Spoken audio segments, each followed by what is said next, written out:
요한복음 5장은 앞부분에 베데스다 사건 1절에서 16절이 나오고 그 베데스다 사건과 관련해서 예수님을 비난하고 공격하는 사람들에게 예수님께서 내가 하는 일, 사역, 특별한 사역이 어떤 것인지를 말씀하시는 내용 17절에서 47절까지 내용으로 두 부분으로 되어 있습니다. 저는 그 가운데서 부활과 관련된 내용만 선택을 했습니다.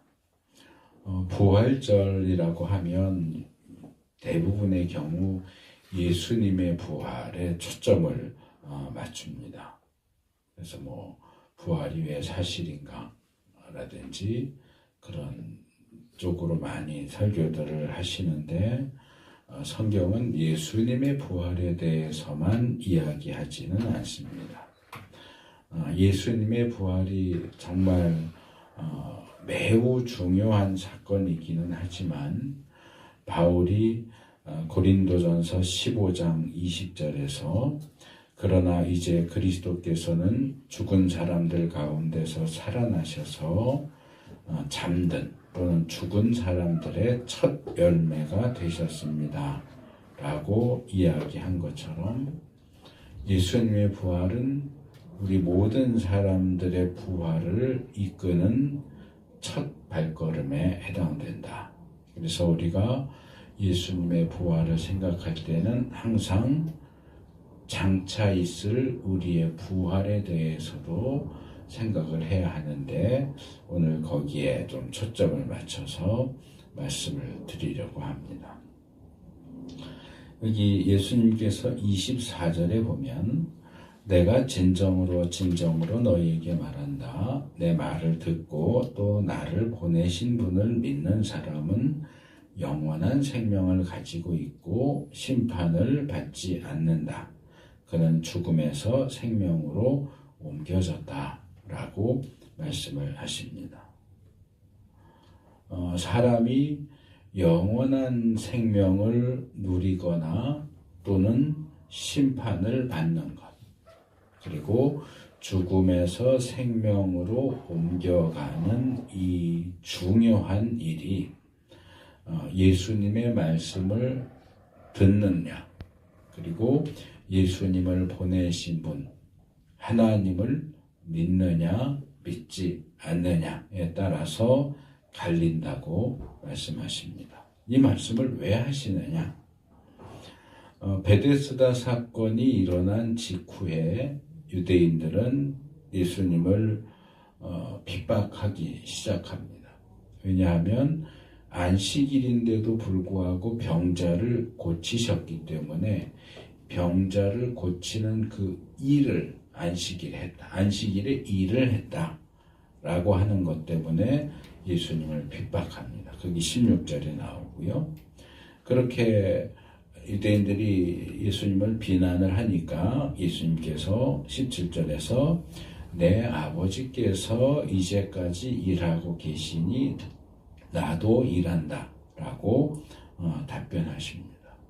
예수님의 이 발언을 들은 유대인들 입장에서는 예수라고 하는 일개 사람이 하나님을 자기의 아버지라고 하면서 자기가 하는 행동과 하나님이 하는 행동을 대등한 것으로 제시하는 것으로 들렸습니다. 그래서 18절에서는 뭐라고 설명하느냐 하면 예수님의 이러한 언행, 말과 행동이 하나님과 자신을 동등한 위치에 놓는, 즉 자기가 하나님이라고 주장하는 것과 같은 신성모독으로 들렸다. 그렇게 이야기합니다. 그래서 이 화가 머리끝까지 난 유대인들이 예수님을 신성모독에 대한 그 처벌로 죽이려고 합니다. 그런데 그런 와중에도 예수님은 발언을 멈추지 않으시고 19절에서 바로 넘어가면 아들은 아버지께서 하시는 것을 보는 대로 따라할 뿐이요 아무것도 마음대로 할 수 없다. 아버지께서 하시는 일은 무엇이든지 아들도 그대로 한다. 앞에서 했던 이야기하고 비슷한 내용인데 아버지께서 하시는 대로 나도 한다 라고 하실 뿐만 아니라 20절로 넘어가면 아버지께서는 아들을 사랑하셔서 하시는 일을 모두 아들에게 보여주시기 때문이다. 또한 이보다 더 큰 일들을 아들에게 보여주셔서 너희를 놀라게 하실 것이다. 그렇게 이야기를 합니다. 이 발언들은 예수님이 하나님과 아주 밀접한 관계다. 아버지와 아들의 관계. 일반적인 유대인들과 다르게 하나님과 아주 개인적으로도 밀접한 관계라고 하는 사실과 자신이 앞으로 지금보다 지금 하는 일, 예를 들면 베데스다 목가에서 병자를 고친 것과 같은 그런 것보다 더 큰 일을 너희들이 보면 놀랄 수밖에 없는 일들을 할 것이다 라고 예고를 하시는 내용입니다. 그리고 21절에서는 죽은 사람들을 다시 살리는 부활에 대해서, 22절에서는 심판에 대해서 말씀을 하십니다. 그래서 20절에서 말씀하시는 더 크고 놀라운 일이 뭐냐? 그것은 곧 부활과 심판이다. 그리고 그 부활과 심판에 있어서 아들이 아주 핵심적인 역할을 하게 될 것이다. 핵심적이라고 할 수도 있고 절대적이라고 할 수도 있고 그 부활과 심판에 있어서 예수님이 빠지면 그게 이루어지지 않을 정도로 아주 필수적인 위치를 차지하고 있다. 그래서 그 부분을 이렇게 설명을 하죠. 아들은 자기가 원하는 사람을 살린다. 부활, 심판하는 일이 모두 아들에게 맡겨졌다. 하나님의 아들이신 예수님이 부활도 심판도 다 꽉 쥐고 움직이신다 하는 것을 선언하십니다.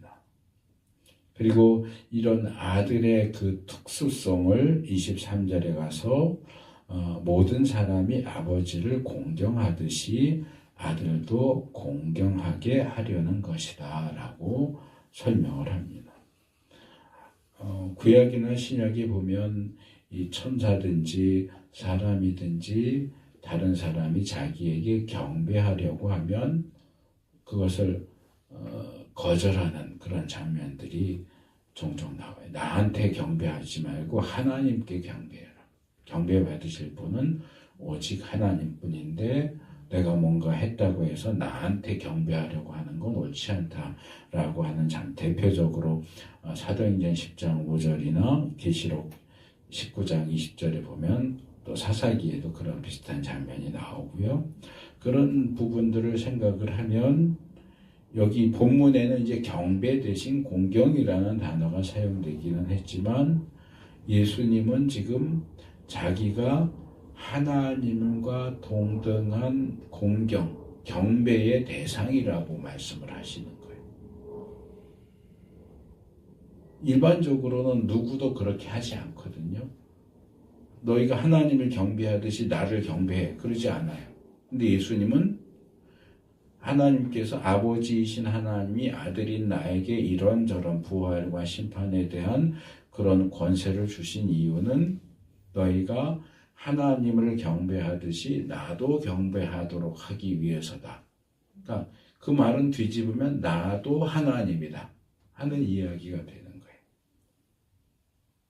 이런 배경 속에서 오늘 본문인 24절로 넘어오면 예수님은 내 말을 듣는 것, 그리고 나를 보내신 분을 믿는 것, 내 말을 듣는 것은 이꼴 나를 보내신 분을 믿는 것이에요.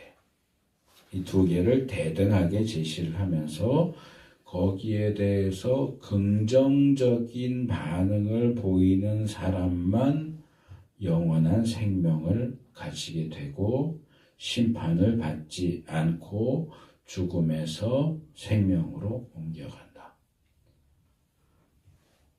영원한 생명을 가지는 것, 심판을 받지 않는 것, 죽음으로 생명으로 옮겨가는 그것이 어떤 조건이 충족되었을 때 가능하냐?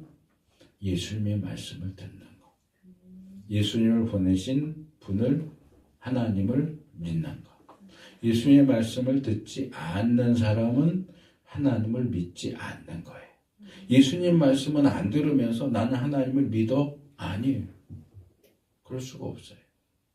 왜? 예수님이 하나님이 보내신 분이잖아요. 하나님이 보내신 분 말은 안 들으면서 보내신 분은 믿는다라고 주장하는 것은 옳지 않다는 거예요. 하나님을 믿는다면 예수님의 음성도 들어야죠. 여기에 딱 걸리는 게 누구냐 하면 유대인들이에요. 구약시대로부터 하나님을 믿어왔잖아요. 자기들은 하나님의 선택을 받은 민족이라고 하잖아요. 근데 예수님을 안 믿어요.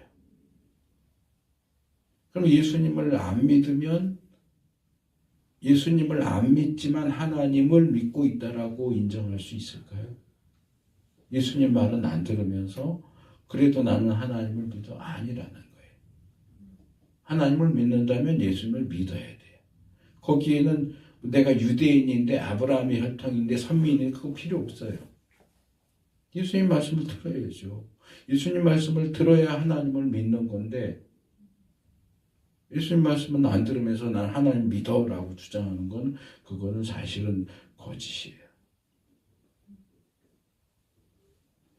그래서 예수님은 자기가 하나님께서 보내신 특별한 존재이고 자신의 말이 예수님의 그 말씀이 사람들의 죽음과 생명을 가르는 기준이 된다라고 선언을 하시는 겁니다. 그러니까 안 그래도 예수님이 하나님과 자신을 동등하게 말씀하시는 그 신성모독을 행하고 있다고 생각하는 유대인들 입장에서는 이게 지금 활활 타오르는 불에 기름을 끼얹는 격이에요. 더 화가 났겠죠. 더 예수님이 미워졌겠죠. 그런데도 예수님은 조금도 물러서지 않고 나는 하나님과 동등한 존재이고 인간의 구원과 부활과 그리고 심판까지도 결정짓는 절대적인 존재다라고 선언하십니다. 이제 25절과 26절로 넘어가면 생명과 부활에 대해서 말씀을 하시고 27절에서 30절 이 부분에서는 부활과 심판을 묶어서 말씀을 하고 계시는 것을 볼 수 있습니다. 25절에서는 죽은 사람들이 하나님의 아들의 음성을 들을 때가 오는데 그 음성을 듣는 사람들은 살 것이다 라고 하시면서 부활의 결정적인 열쇠가 내 음성을 듣는 것이다. 여기 우리가 조금 주의해서 봐야 할 게 있는데 24절에서 예수님이 뭐라고 말씀하셨어요? 구원과 생명과 심판을 가르는 기준이 뭐라고요? 예수님의 말씀을 듣는. 근데 부활을 결정하는 중요한 요소는 또 뭐라고요? 예수님의 음성을 듣는. 음성 이렇게 조금 달라지긴 했지만 말을 소리내지 않고 어떻게 말을 할 수가 있어요. 그러니까 말씀과 음성은 사실은 같은 얘기예요. 음성은 소리를 가리키고 말씀은 어떤 내용을 가리키지만 이게 분리된 게 아니에요. 내가 어떤 내용을 말하려고 하면 소리를 내지 않고 어떻게 말을 하겠어요. 그러니까 이 두 개는 사실은 같은 건데 이제 살짝 변화를 준 거예요. 그래서 구원의 중요한 기준은 뭐다? 예수님 말씀을 듣는. 부활의 중요한 기준은 뭐다? 예수님의 음성을 듣는 거다. 예수님이 보통은 우리가 그렇게 생각해요. 이제 이 세상 끝이 되고 예수님이 재림하시면 부활이 죽은 사람들의 이미 죽었던 사람들의 부활이 그냥 자동적으로 일어난다고 물론 그 부분을 생각조차 안 하는 경우가 사실은 더 많겠지만 예수님이 재림하시면 자연스럽게 부활도 일어날 거라고 생각하지만 본문은 정확한 조건을 제시하죠. 뭐라고요? 죽은 자들이 예수님의 음성을 들어야만 부활할 수 있다. 예수님의 음성을 듣는 자만 부활한다. 이 부분도 우리가 구원과 관련해서 생각해야 할 것이 더 있지만 오늘은 그냥 그 부분은 그냥 생략하고 넘어가고요. 그래서 마치 하나님께서 말씀으로 세상을 창조하셨듯이 아들이신 예수님은 말씀으로 죽은 자를 다시 살게 하시는 재창조를 행하신다. 28절로 넘어가면 어떻게 말씀만으로, 음성만으로 창조와 부활이 가능한지를 설명합니다. 아버지께서 자기 속에 생명을 가지고 계신 것 같이 라고 하는 이 말씀은 하나님의 말씀이 인간의 말과는 달리 어떻게 창조라는 결과를 가져올 수 있는지를 설명하는 부분이라고 말할 수 있어요. 왜 하나님께서는 말씀만으로 세상을 창조할 수 있느냐? 우리도 그렇게 할 수 있으면 얼마나 좋을까? 배고픈데 여기 좀 빵 좀 생겨라. 그럼 빵이 딱 생기면 좋잖아요. 뭐 일하러 갈 것도 없고 집이 생겨라 그러면 생길 텐데 뭐 돈 벌려고 힘들게 할 게 뭐 있어요. 근데 우리는 아무리 말해봐야 소용이 없어요. 근데 하나님은 빛이 있어라. 그럼 빛이 있어요. 왜요? 하나님은 자기 속에 생명을 가지고 계시기 때문에 하나님 속에 있는 생명이 말씀을 통해서 나오면 그 생명이 역사를 일으켜요. 존재하지 않았던 빛이 생기게 만들어요. 존재하지 않았던 동물들이, 식물들이 생겨나게 만들어요. 그 생겨나게 하는 힘이 어디서 나오느냐? 사실은 말씀을 통해서 그런 역사가 일어나지만 그 말씀 이전에 하나님 속에 있는 생명이 작용을 하기 때문에 창조의 역사가 일어난다 하는 겁니다. 그런데 그 하나님이 자기 속에 있는 생명을 아들에게도 주셨대요. 예수님 안에도 생명이 있어요. 그러니까 예수님도 말씀하시면 부활의 역사가 일어나는 거예요. 우리가 누군가 사랑하는 사람이 죽어서 살아나라, 일어나라 그런다고 일어나요? 우리가 하는 말에는 그런 능력이 없어요. 그런데 예수님은 나사로야 일어나라, 일어나잖아요. 왜요? 그 안에 생명이 있어요. 그 말씀에 생명이 있어요. 왜? 하나님이 아버지께서 아들에게 생명을 주셔서 그 안에 생명이 있게 되었기 때문에 그 생명이 말씀으로 나올 때 역사가 일어나는 거예요. 그런데 예수님이 재림하시고 죽은 사람들이 부활하면 부활로 끝나는 게 아니에요. 24절에도 이미 나왔지만 부활한 이후에 영원한 생명, 천국에 가는 일과 심판을 통해서 영원한 죽음, 지옥으로 가는 일이 일어나요. 그 과정이 남아있어요. 그래서 25절, 26절에서 부활에 대해서 말씀하신 직후에 아까 앞에서 제가 부활 얘기하면서 26절인데 28절이라고 그랬네. 그래서 그 직후에 27절에서 30절 부분에서 심판에 대해서 그래서 부활과 심판을 함께 이어서 말씀을 하시죠. 27절은 22절과 비슷하게 아버지께서 아들에게 심판하는 권세를 주셨다 라고 말씀을 하시고, 하반절에 가서 그것은 아들이 인자이기 때문이다 라고 설명을, 하나님이 아버지께서 아들에게 심판하는 권세를 주신 이유는 아들이 인자이기 때문이에요. 근데 이게 잘 이해가 안 돼요. 아들이 인자라는 것과 심판하는 권세를 주시는 것이 무슨 관계가 있을까요? 이 인자는 사람인의 아들자를 써서 인자 한문 표현이거든요. 영어로는 son of man, 사람의 아들.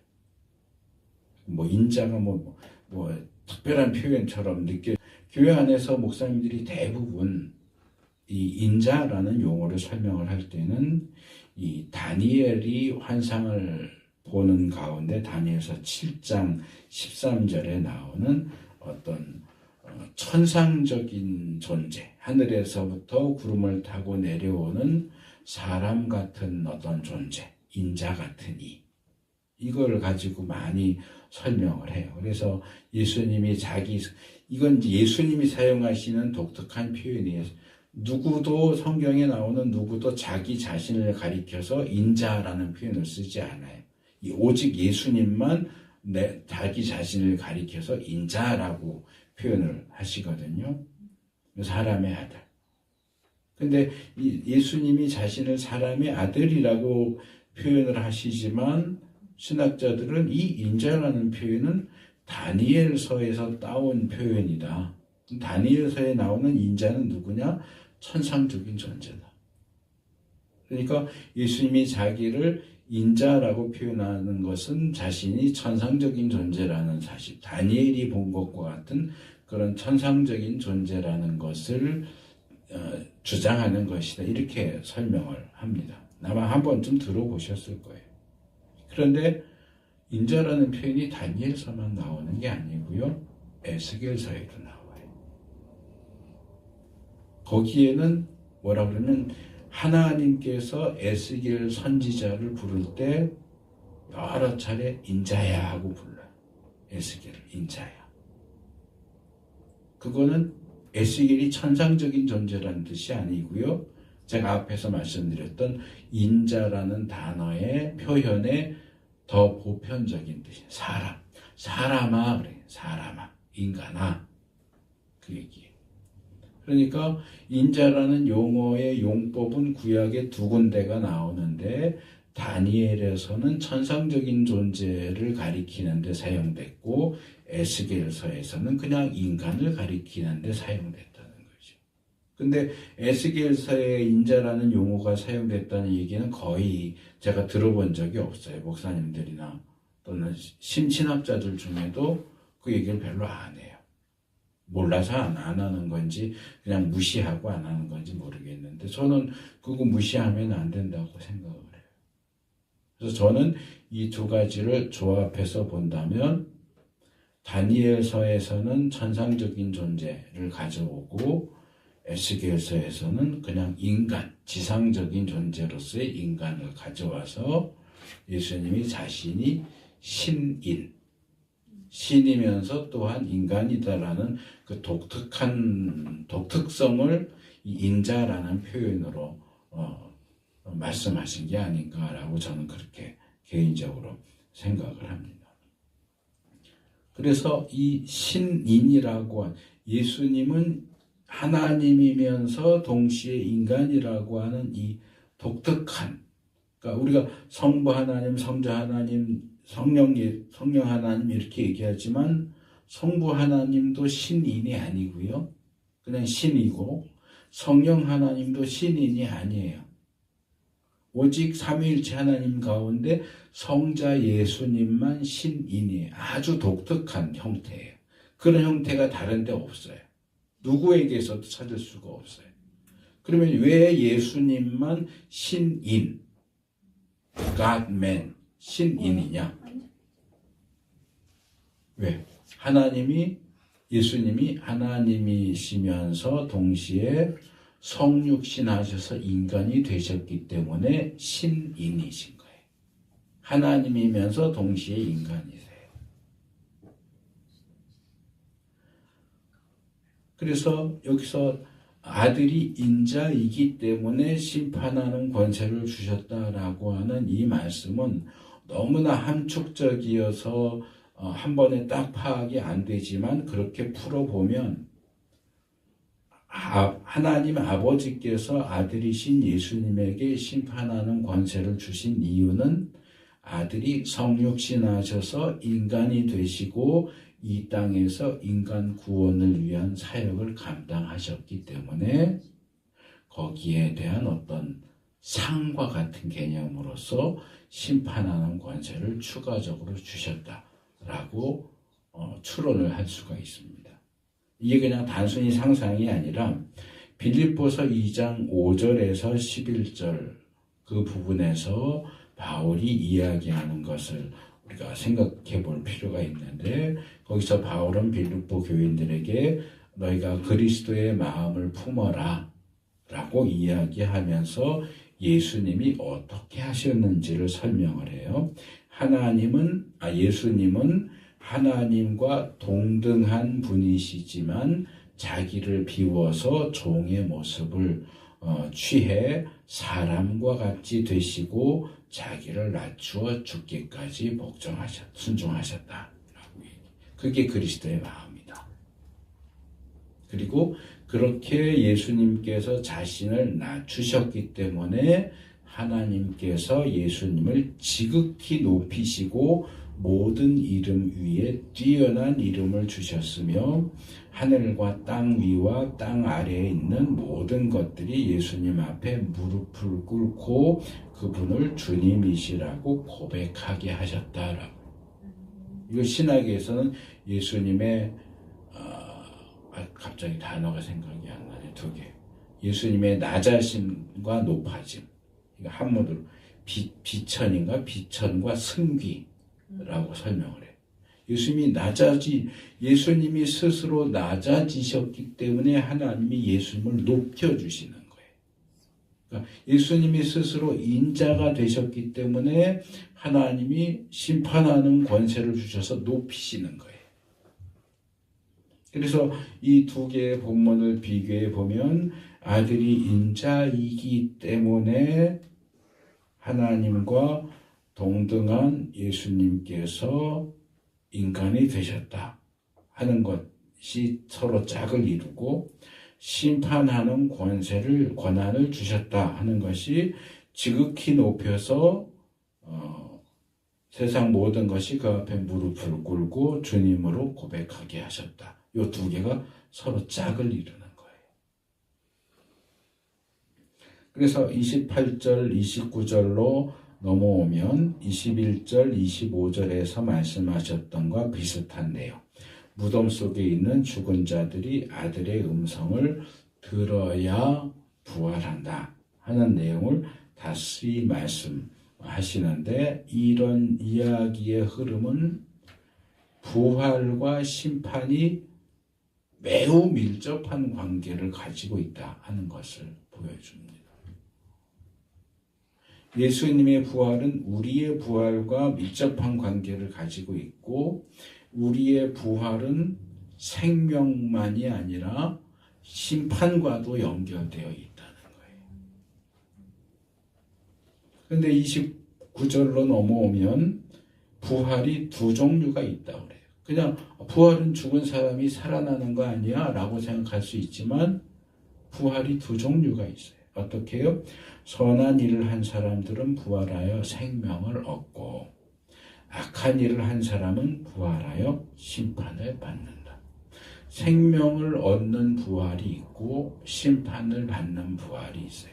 생명의 부활이 있고 심판의 부활이 있어요. 살아나는 건 똑같이 살아나지만 살아난 이후가 달라진다는 거예요. 어떤 사람은 살아나서 생명을 얻지만 어떤 사람은 살아나지만 심판을 받아요. 여기서 심판을 받는다는 얘기는 결국 지옥에 간다는 얘기예요. 어차피 지옥 갈 거 뭐하러 살려.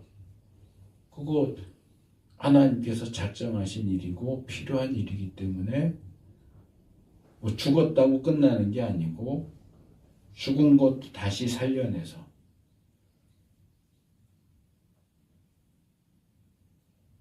지옥에 보내는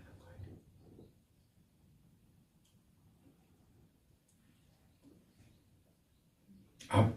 앞부분에서는 계속 그냥 죽은 사람들의 부활이라고 뭉뚱그려서 말했지만 여기에 오면 부활이라고 해서 다 똑같은 게 아니다. 생명을 얻는 부활이 있고 심판을 받는 부활이 있다.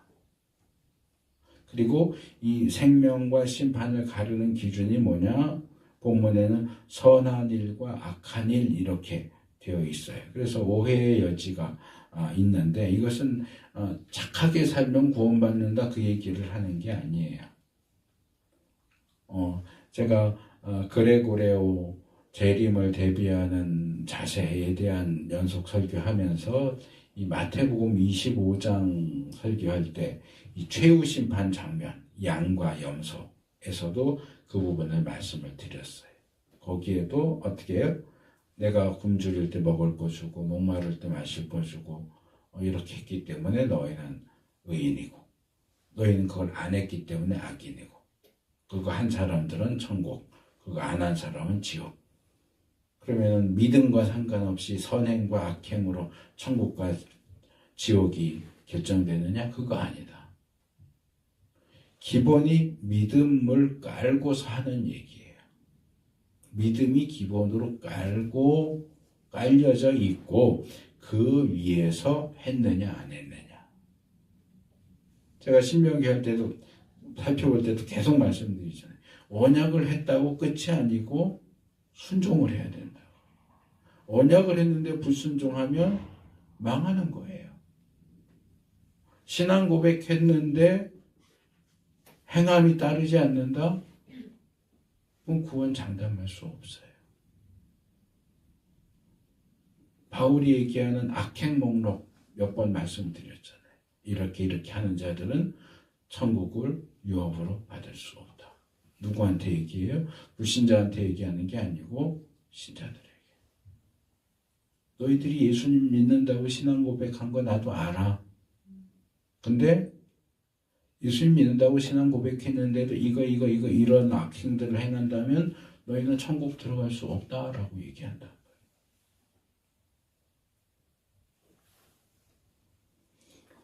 천국과 지옥을 가르는 유일한 기준은 예수님을 믿느냐 하는 거예요. 믿음이에요. 사도행전 4장 12절에서 베드로가 말하죠. 예수님 외에는 구원받을 만한 다른 이름을 주신 적이 없다. 우리의 구원을 가르는 기준은 절대적이고 유일한 기준은 믿음이에요. 그러면 왜 성경은 여러 곳에서 믿음 이외에 이렇게 선한 일, 악한 일 이런 일들을 얘기를 하느냐? 이건 믿음에 따르는 행함을 얘기하는 거예요. 행함이 따르지 않는 믿음은 죽은 믿음이에요. 우리를 구원할 수 없어요. 오직 살아있는 믿음만 우리를 구원하는데 어떤 것이 살아있는 믿음이냐? 믿음의 행함이 따라 붙어야 돼요.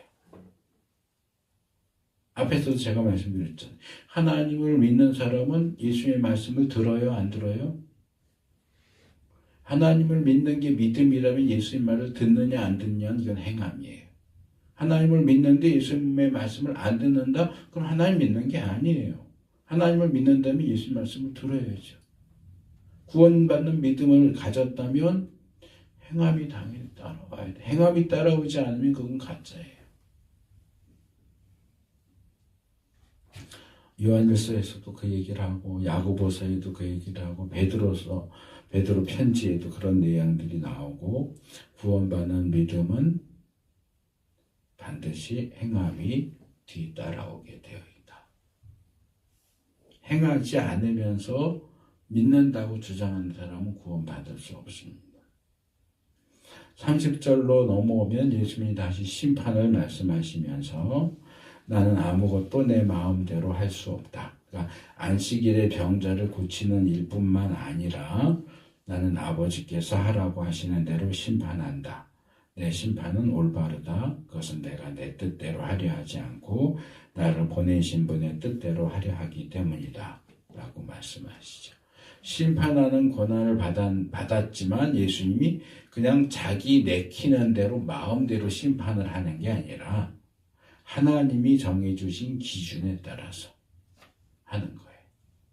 그러니까 예수님이 하시는 모든 일들은 하나님이 하시는 것을 본받아서 하는 거고, 예수님이 하시는 부활도 마찬가지고 예수님이 하시는 심판도 마찬가지. 하나님의 그 기준, 룰에 따라서 조금도 틀림없이 어김없이 행하십니다. 말씀을 정리합니다. 예수님의 부활은 장차 있을 모든 사람의 부활을 가능하게 하는 첫 열매이고 열쇠입니다. 예수님의 부활은 십자가의 죽음과 함께 우리의 구원에 있어서 필수적이고 핵심적인 부분입니다. 그래서 우리는 예수님의 부활과 함께 장차 있을 우리의 부활도 함께 생각해야 하고, 그뿐만 아니라 더 나아가서 장차 우리가 경험하게 될 그 부활이 생명의 부활일 것인지 심판의 부활일 것인지도 생각해야 됩니다. 나 교회 다니니까, 예배 드리니까, 주일 지키니까 당연히 나는 생명의 부활이겠지. 아니요. 마태복음 7장에서 뭐라고 얘기해요? 주님이 오실 때 반갑게 주님 앞에 뛰어나가서 주여 주여 우리가 주의 이름으로 모두 했는데요. 알아달라고. 뭐라고 그래요, 예수님이? 나는 너희를 도무지 알지 못한다. 악행하는 자들아 나를 떠나가라.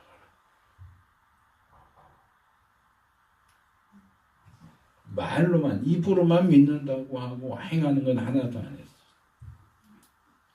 하나님의 뜻을 행해야 되는데 자기가 원하는 것을 행해놓고 흉내내놓고 자랑질 해봐야 안 통한다는 거예요.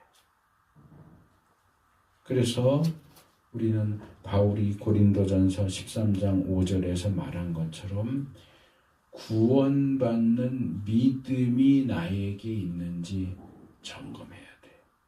그것을 점검하지 않고 그냥 대충 남들이 하는 것 따라서 주일 지키고 예배 드리고 성경 읽고 기도하고 전도하고 봉사하고 그런다고 해서 그게 나에게 구원받는 믿음이 있다라는 것을 입증하지 못해요.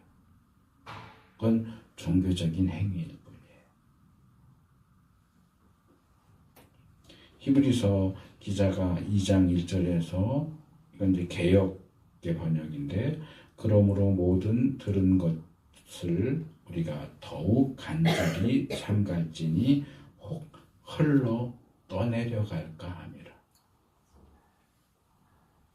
그냥 이런들 어떠하리 저런들 어떠하리 그렇게 대충 그까이 거 대충 흉내내는 식으로 교회 생활하면 흘러 떠내려간다고요. 이 흘러 떠내려간다는 거는 뭐냐 하면, 반지를 꼈는데 이렇게 씻다가 비누칠해서 미끌미끌해갖고 반지가 손가락에서 쑥 빠져갖고 시냇물에 흘러 떠내려가는, 그것을 묘사할 때 사용하는 표현이에요. 우리의 구원이, 내가 구원을 반지처럼 손가락에 껴서 난 이건 이제 구원은 내 손에 꽉 잡았어, 내 거야 했는데 설렁설렁 비누칠하고 이러다 보니까 반지가 나도 모르는 사이에 훌렁 벗겨져갖고 잃어버렸네. 그렇게 될 수 있다는 거예요. 그렇게 되지 않으려면 들은 것을 더욱 간절히 삼가야 돼요. 헛된 확신과 낙관은 어떻게든 되겠지. 그러다가 결국 흘러 떠내려가서 구원을 잃지 않도록 정신을 똑바로 차릴 우리가 될 수 있기를 축복합니다. 아멘.